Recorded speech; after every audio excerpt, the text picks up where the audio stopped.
Hi, this is Mark Wiltshire. Thanks for joining me again for another episode of the Explore Finland radio show. This week we're going to continue the tour of the Alvar Aalto Centre in Seinäjoki. I'm with Marianne Holma still, following on from last week's episode. And this week we're just moving across from the Lakauden Risti Church towards the theatre in Seinäjoki and then on to the new Apila Library. So let's head over now to my conversation with Marianne, and I'll see you at the end. So we're upstairs now in the Seinäjoki Teatteri, the city theatre. We've just left my daughter Evie sitting in the theatre itself, looking at an empty stage that's set up for a play later this afternoon, and Marianne and I are outside in the foyer area. We're surrounded by an exhibition of glass and porcelain. What is this?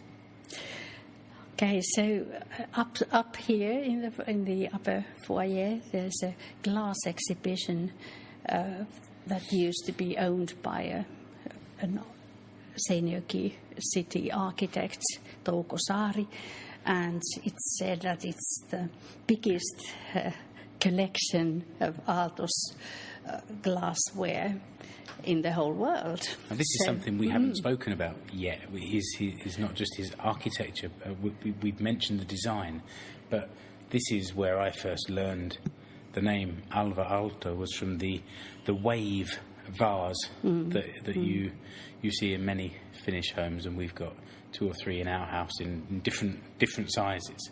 This has become his iconic design, I guess.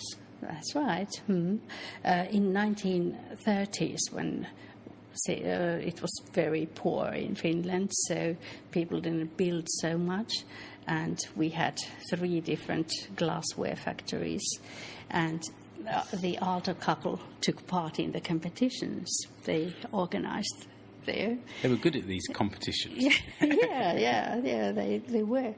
And Aino Aalto's glassware can be seen on the right. Yes. This is a collection of sort of plates, jugs and glasses with a distinctive ribbed design to them. And they are known as the Aino range that's right. And especially the glasses are used a lot in let's say nearly every family has them. Yeah. They are not that expensive, and they are still produced by Apila glassware factory. But of course there are lots and lots more of Alvar Aalto's glassware.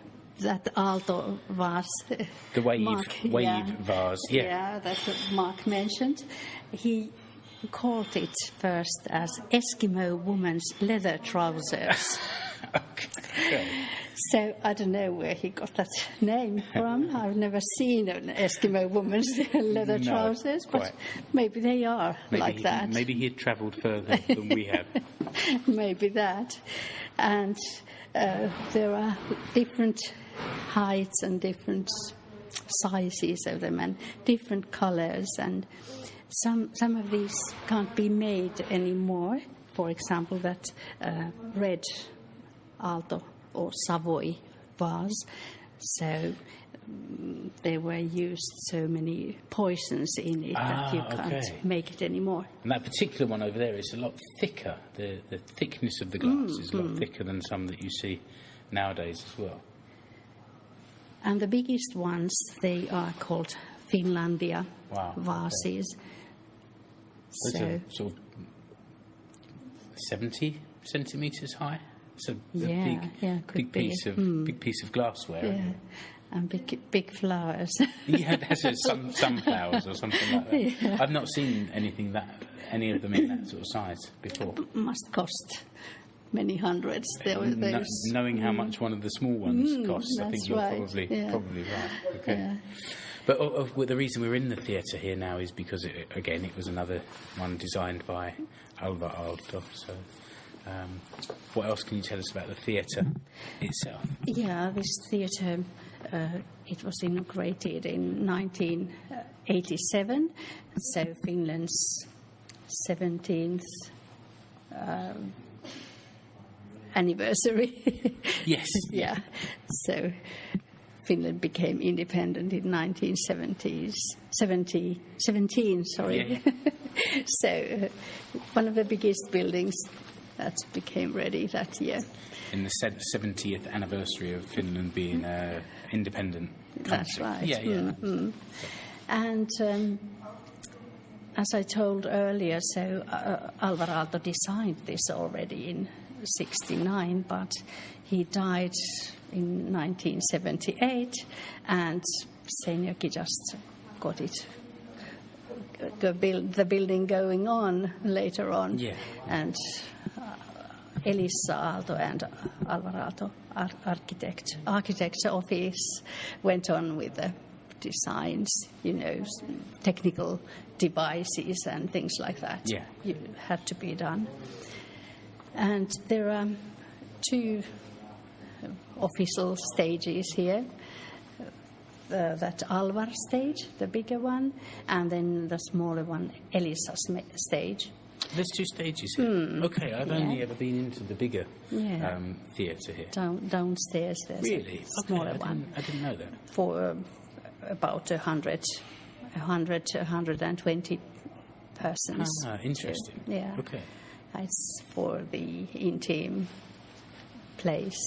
Yeah, I understand. Okay. And of course, in the restaurant, there can be shows as well, or plays as well. And there's been very many interesting events there. Taking place sort of around the people in the dining, in the restaurant area. Yeah, that's right. Okay. And there's another stage for young people. It's called Verstasteatteri, and it's a bit difficult to translate into. These are all here in this same building? Yeah, okay. it's downstairs. I had no idea. Well. I need to clearly go exploring further in this building than I have done before. We are showing around in the theatre every year in August.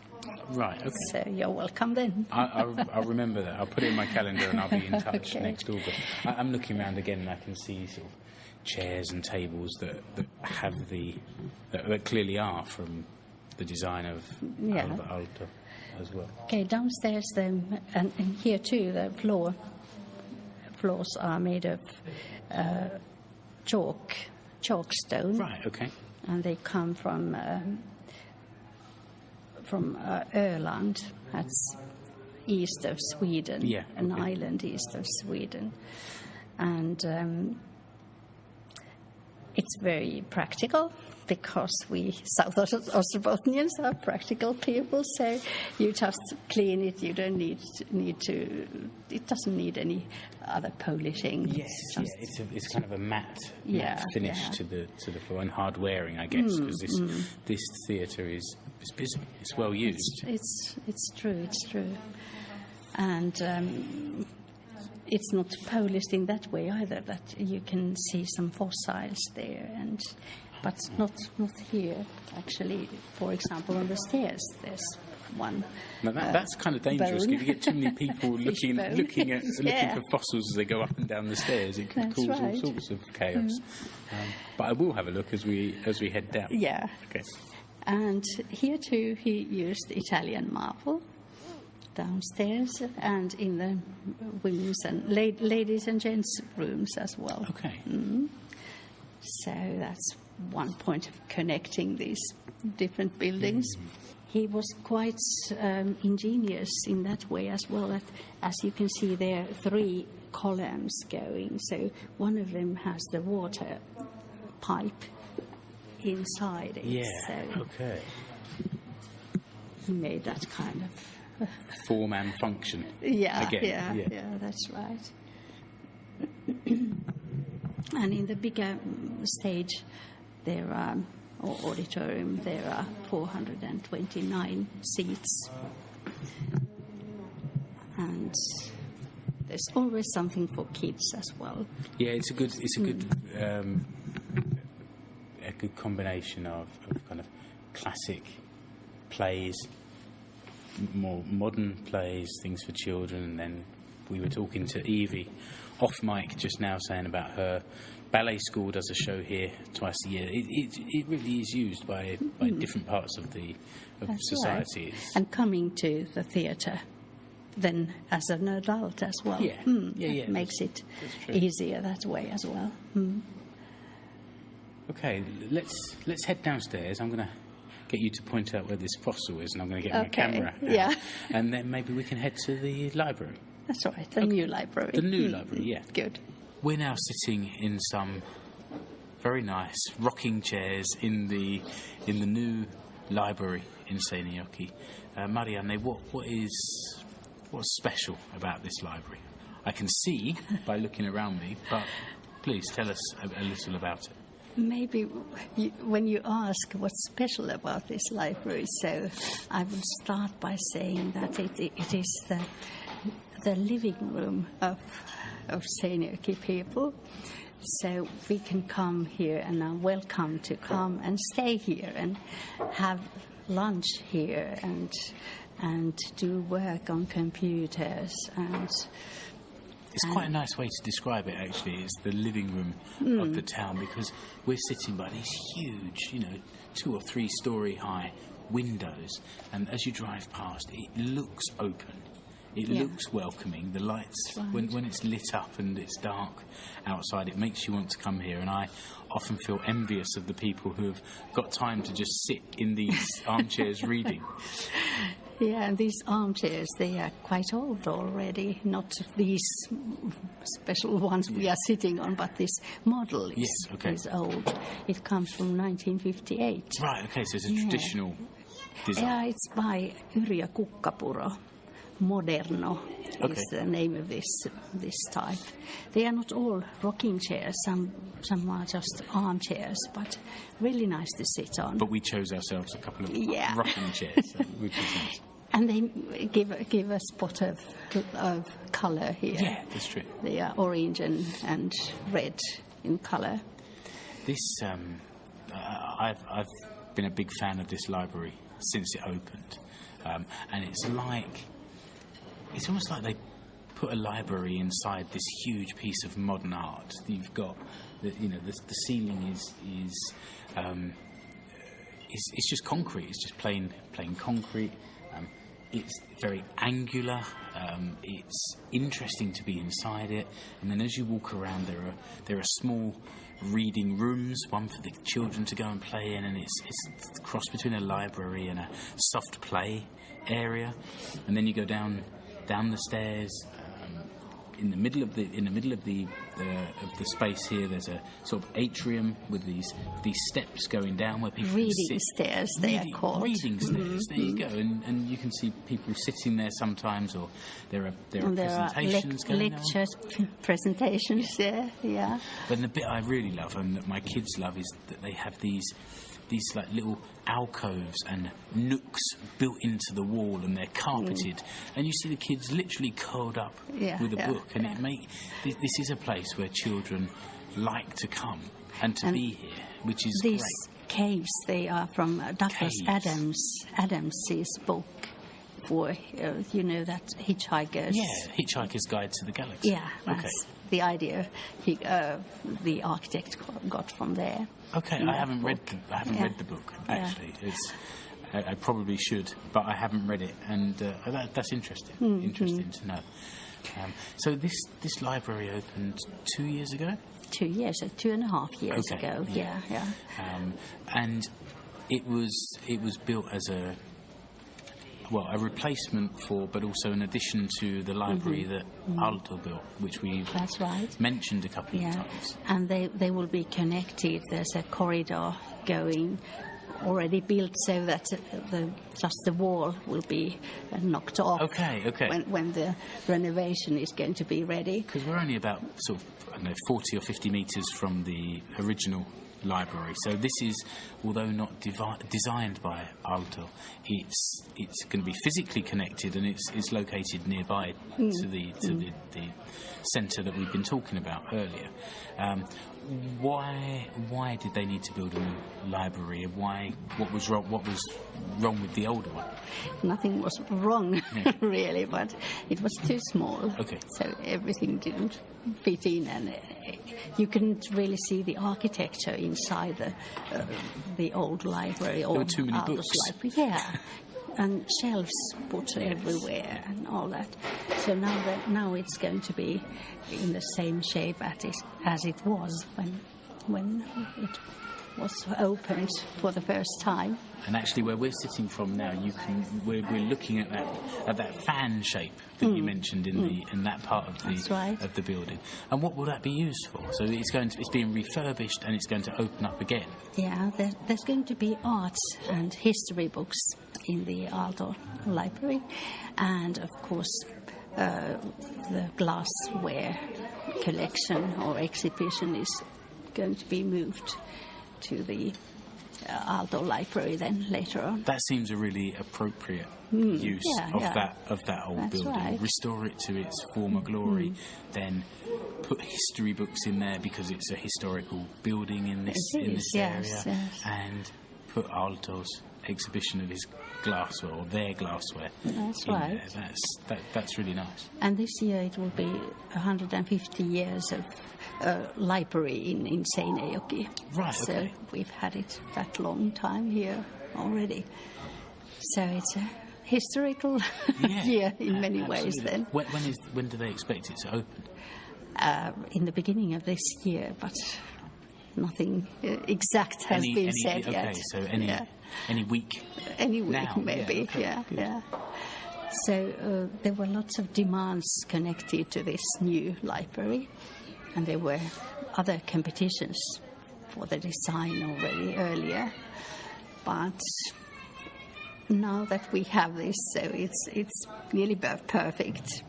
And resemblances to the Aalto Center is the use of copper, because this is covered with copper plates.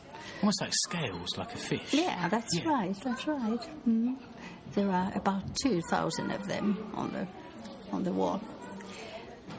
I guess being copper as well, over the years they will change colour. No, not this one. They won't. Okay. Yeah.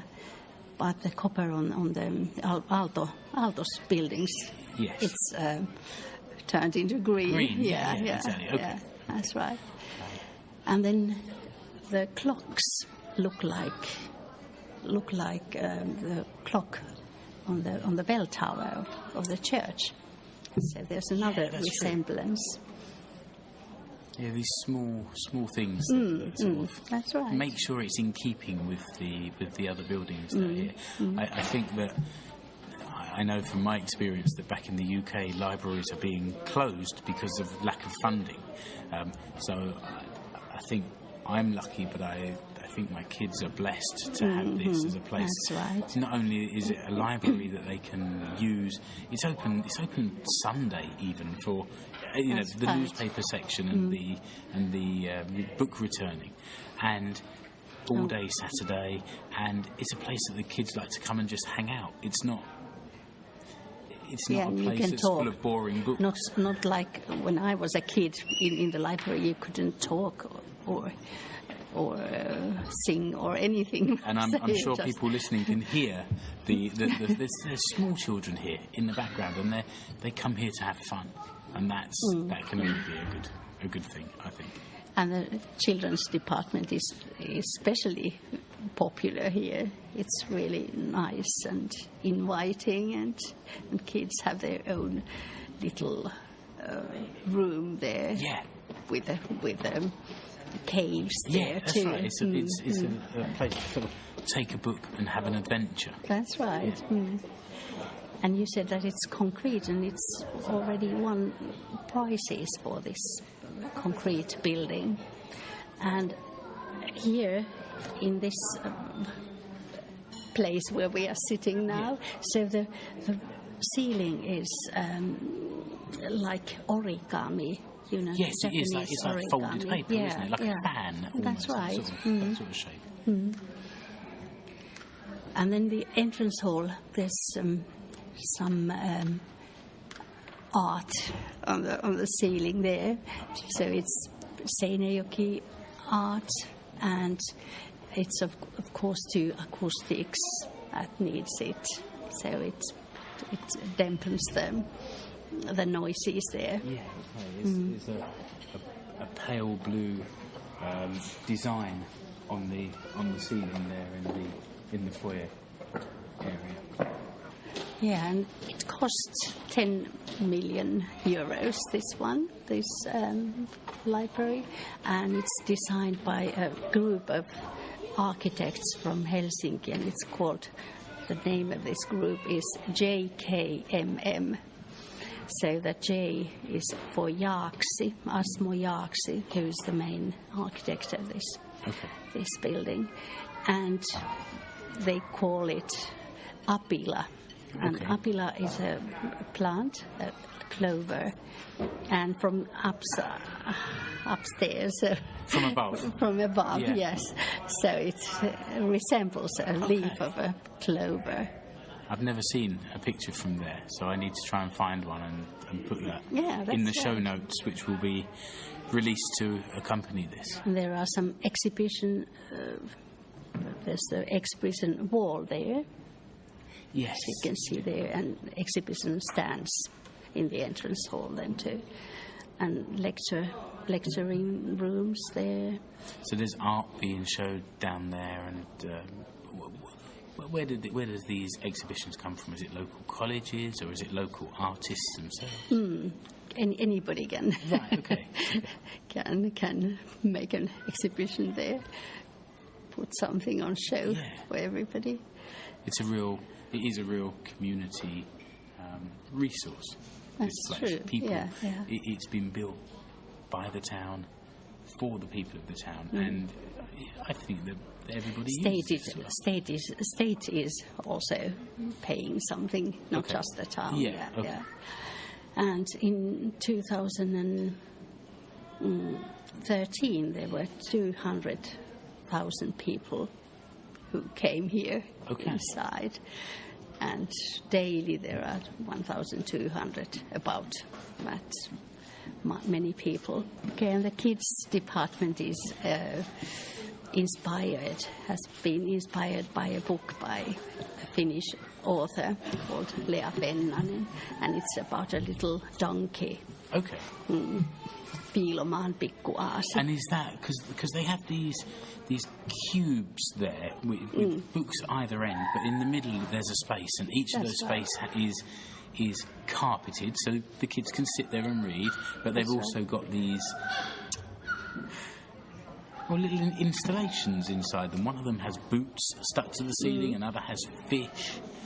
There's mirrors and flowers, I think I can see from where we're sitting now. Yeah. So that's all inspired by this book. That's right, yes. And they're called book houses. These are. Yeah, okay, that works. And Evie's just come to join us at the table. So Evie, you come to this library quite a lot, don't you? What's your favourite thing here?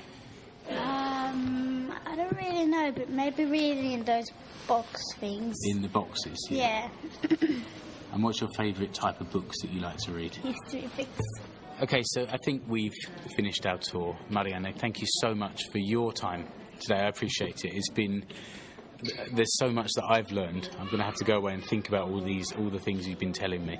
And I hope it's been as interesting for everybody listening as there. So again, thank you very much for your time.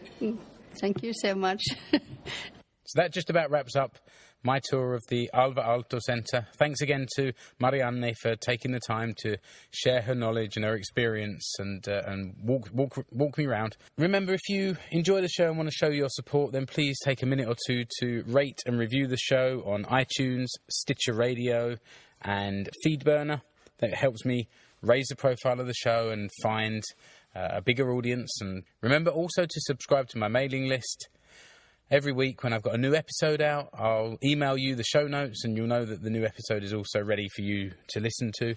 And also remember to spread the word amongst your friends and family on whatever social network you choose. I'm available on Facebook, Twitter, Google Plus and Instagram. So please, find me on there, connect with me on there. Always pleased to hear from you.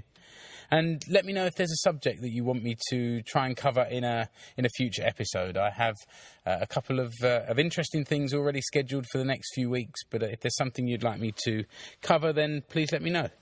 So until next time, thanks for listening, and see you on the Explore Finland radio show again. Bye.